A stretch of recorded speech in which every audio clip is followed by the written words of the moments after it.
Good morning, everyone. Let's look at how to get HTTP request data from the front-end side. So firstly, let's go to our page, our HTML. So what we want to do on this tutorial is I want to send the data of this HTML element. I want to send it as HTTP request, and it should be understood by the controller. And I want to get back the author name back. So what I'll do is that I'll go back to my controller. So I'll try to code. When I click on this register button that is showing me welcome, I want it to show the name, the author name here.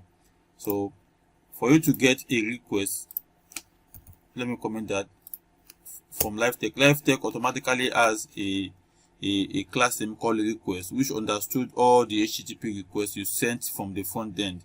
So let me just create an instance of an object, requests variable request equal to new request, terminate it. So once I've done this object name now holds all the elements from the front end.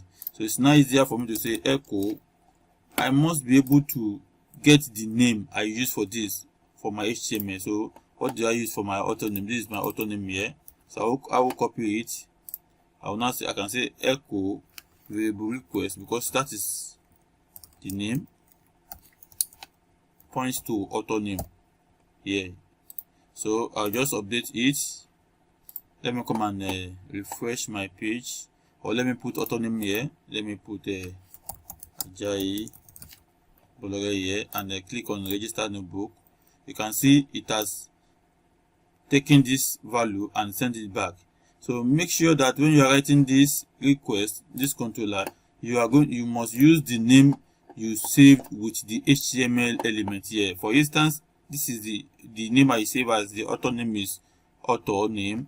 If I am now saying that it should display author names, now author names is not part of the HTML element I'm having here, so it shouldn't be able to get value from it because it's not part of it. So that is why you need to make sure you call the exact name you put on